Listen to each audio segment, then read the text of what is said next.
Primeira carta de Paulo para Timóteo. Paulo passou muitos anos viajando e agregando novas igrejas e desenvolveu uma grande equipe de colaboradores nessa missão. Timóteo foi um desses. Paulo foi até a cidade de Listra uma vez e conheceu as fiéis mãe e avó de Timóteo. Ele ficou impressionado com a paixão e devoção de Timóteo a Jesus. Assim, Paulo o orientou por muitos anos e em dado momento começou a enviá-lo em missões para diferentes igrejas. E Paulo ouviu falar sobre um grupo de líderes que se infiltraram na igreja influente em Éfeso. Eles estavam espalhando mensagens errôneas sobre Jesus e o que significa segui-lo. Ele enviou Timóteo para confrontar esses líderes e restaurar a ordem nessa igreja. Depois que Timóteo chegou lá, Paulo enviou essa carta para acompanhar e instruí-lo no cumprimento dessa missão.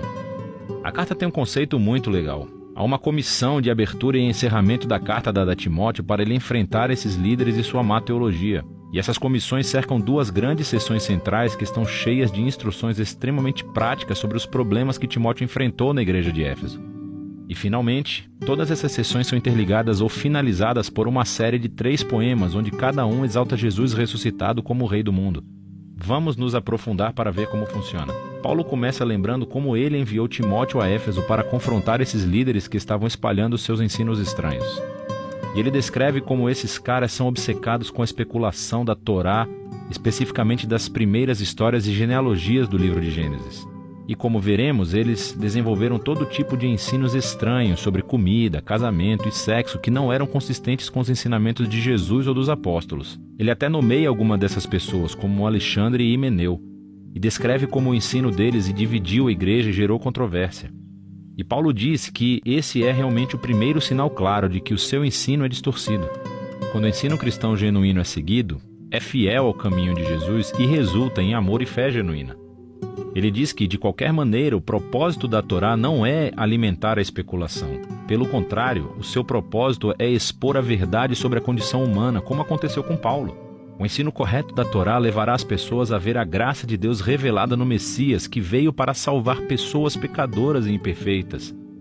Assim, Paulo termina com um poema que honra o Rei Jesus acima de tudo e instrui Timóteo a calar esses homens dos seus falsos ensinos.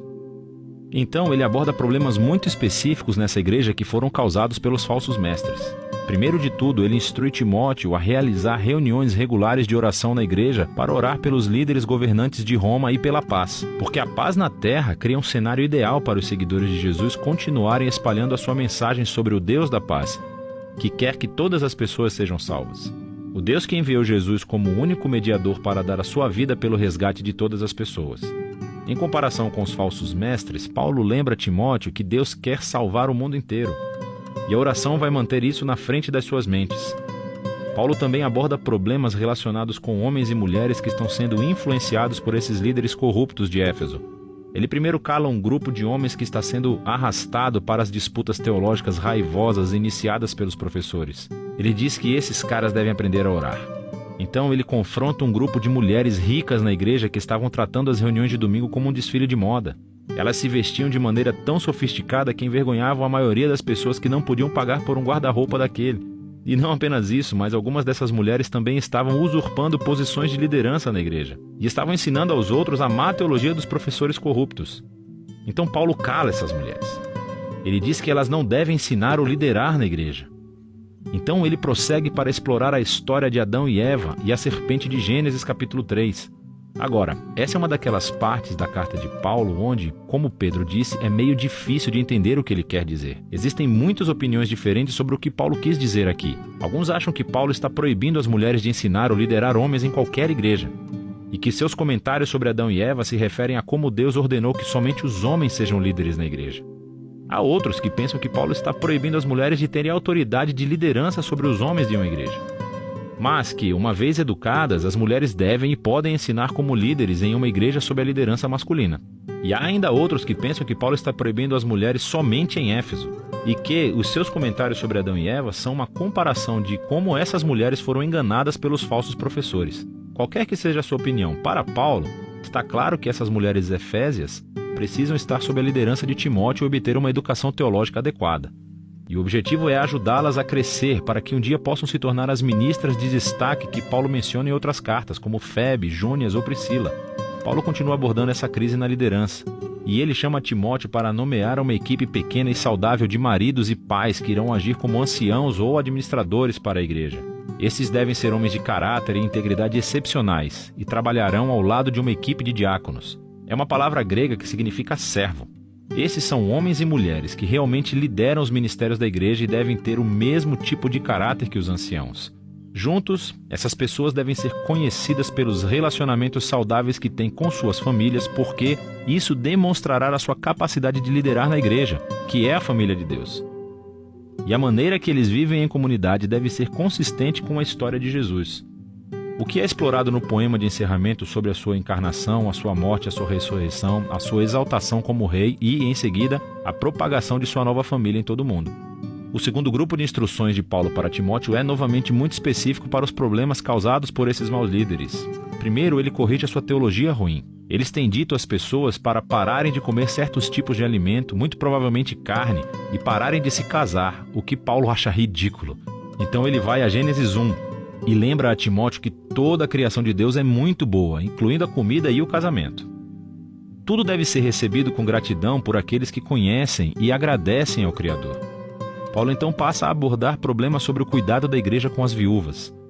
O que estava acontecendo é que esse ministério muito importante estava sendo usurpado pelas viúvas mais jovens e ricas, provavelmente as mesmas mulheres problemáticas do capítulo 2. Elas se inscreveram para o apoio da igreja, mas depois passavam seus dias dormindo com outros homens, espalhando fofocas e prejudicando a reputação da igreja na cidade. Paulo não tolera isso. Ele diz que somente as viúvas mais velhas, que não têm qualquer outro suporte familiar, qualificam. Essas a igreja deve mostrar o amor e a generosidade de Jesus.